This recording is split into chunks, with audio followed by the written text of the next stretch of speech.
ബഹുമാനപ്പെട്ട കേരള ഹൈക്കോടതിയുടെ ഇന്നത്തെ വിധിയും അതോടൊപ്പം തന്നെ ഈ വിഷയത്തിൽ ഇതുവരെ സ്വീകരിച്ച എല്ലാ നിലപാടുകളും പൊതുവെ സ്വാഗതാർഹമാണെന്ന് നേരത്തെ തന്നെ സൂചിപ്പിച്ചു. ഇന്നത്തേതുൾപ്പെടെ ഏതാണ്ട് സർക്കാരും ബഹുമാനപ്പെട്ട ഹൈക്കോടതിയും ഒരേ നിലപാടിൽ തന്നെയാണ് ഈ വിഷയത്തിൽ മുന്നോട്ട് പോകുന്നത്.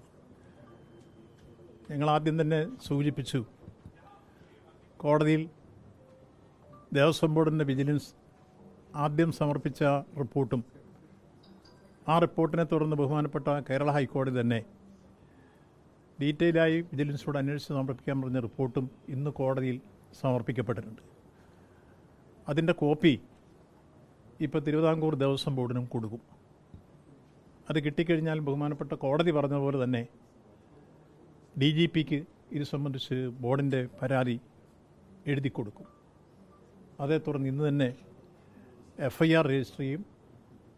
SIT അന്വേഷണം ആരംഭിക്കും. അപ്പോൾ ഈ കാര്യത്തെ സംബന്ധിച്ചോളം 2019 മാർച്ച് മാസത്തിലാണ് ആദ്യത്തെ മെയിൻ്റനൻസിന് വേണ്ടി ഫലകശില്പം കൊണ്ടുപോയത്. രണ്ടാമത് 2019 ജൂലൈ മാസത്തിലുമാണ്. ഈ രണ്ട് വിഷയവുമായി ബന്ധപ്പെട്ടാണ് ഇത് സംബന്ധിച്ച് അന്വേഷണം നടത്തി റിപ്പോർട്ട് സമർപ്പിക്കാൻ ബഹുമാനപ്പെട്ട കോടതി നിർദ്ദേശിക്കപ്പെട്ടത്. അത് സംബന്ധിച്ച് സമഗ്രമായ പരിശോധന വിജിലൻസ് നടത്തി അവരുടെ അന്വേഷണം സമയബന്ധിതമായി തന്നെ പൂർത്തീകരിച്ച് കോടതിയിൽ റിപ്പോർട്ട് സമർപ്പിക്കുകയുണ്ടായി. ഇപ്പോൾ നമ്മൾ മനസ്സിലാക്കിയിടത്തോളം ആദ്യം വെളിപ്പെടുത്തലുമായി സെപ്റ്റംബർ 17 വന്ന ഉണ്ണികൃഷ്ണൻ പോറ്റി കാണാനില്ലെന്ന് പറഞ്ഞ പീഠം അദ്ദേഹത്തിൻ്റെ സഹോദരിയുടെ വീട്ടിൽ നിന്ന് സെപ്റ്റംബർ 28 വിജിലൻസ് കണ്ടെടുക്കുകയുണ്ടായി. അതിനു മുമ്പ് അത് സൂക്ഷിച്ചിരുന്നത്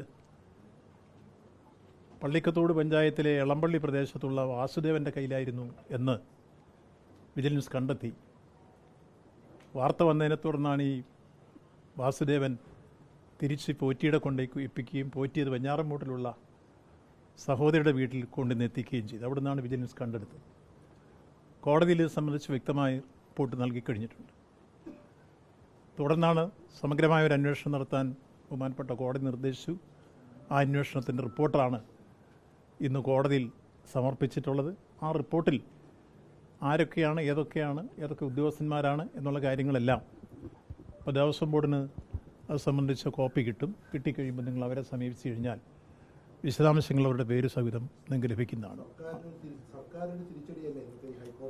സർക്കാരിന് ഏറ്റവും സന്തോഷകരമായ ദിനമാണ്. സർക്കാരിനാണ് ഈ കാര്യത്തിൽ സന്തോഷമുണ്ടാകുന്നത്. കാരണം എന്താണെന്ന് ചോദിച്ചാൽ ഇത്തരം ഒരു കൊള്ള അവിടെ നടന്നത് വെളിയിൽ കൊണ്ടുവരിക എന്നത് സർക്കാരിൻ്റെ ആത്യന്തികമായ ലക്ഷ്യമാണ്. അതോടൊപ്പം ദേവസ്വം ബോർഡിന് ഇവിടെ അന്വേഷണത്തിൻ്റെ എവിടെയെങ്കിലും ദേവസ്വം ബോർഡിനെയോ സർക്കാരിനെയോ ഏതെങ്കിലും തരത്തിൽ കുറ്റപ്പെടുത്തിക്കൊണ്ടുള്ള റിപ്പോർട്ട് ഇതുവരെ വന്നിട്ടില്ല എന്നുള്ള യാഥാർത്ഥ്യം നിലനിൽക്കുമ്പോൾ ഉദ്യോഗസ്ഥ തലത്തിൽ നടന്നിട്ടുള്ള ഈ കൊള്ളയെ സംബന്ധിച്ചോളം അന്വേഷിച്ച് വെളിയിൽ കൊണ്ടുവന്ന് അവിടെ ഒരു തരി പൊന്ന് നഷ്ടപ്പെട്ടുകൊണ്ട് തിരിച്ച് ശബരിമലയിൽ കൊണ്ടുവരാനും കുറ്റവാളികളെ നിയമത്തിൻ്റെ ദിശയിൽ കൊണ്ടുവരാനും നിശ്ചയദാർഢ്യമുള്ള ഗവൺമെൻറ്റും അതുപോലെ ബഹുമാനപ്പെട്ട കോടതിയും ഒരേപോലെ രംഗത്ത് വന്നിരിക്കുന്നു.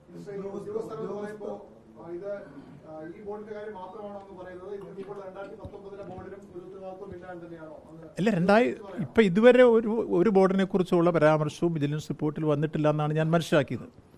ഉണ്ടെങ്കിൽ നിങ്ങളല്ലേ പരിശോധിക്കുക. 2019 ബോർഡിനെ കുറിച്ചോ ഇപ്പോഴത്തെ ബോർഡിൻ്റെ കാര്യത്തെക്കുറിച്ച് നേരത്തെ തന്നെ അവർ ചെയ്ത് സുതാര്യമാണെന്ന് ബഹുമാനപ്പെട്ട കോടതി വിലയിരുത്തിയിട്ടുണ്ട്. 2025 അതിനെക്കുറിച്ച് തർക്കമില്ല. 2019 വിഷയത്തിലാണ് കൊണ്ടുപോയത് സംബന്ധിച്ച തർക്കമുണ്ടായിരുന്നതും പരിശോധിക്കണമെന്ന് പറഞ്ഞതും. അതിനും ബോർഡിനെക്കുറിച്ചൊരു പരാമർശം ഇതുവരെ നടത്തിയതായി കാണുന്നില്ല. ഉദ്യോഗസ്ഥന്മാരുടെ തലത്തിലുള്ള വീഴ്ചയായിട്ടാണ് വിജിലൻസ് റിപ്പോർട്ട് വന്നിട്ടുള്ളത്.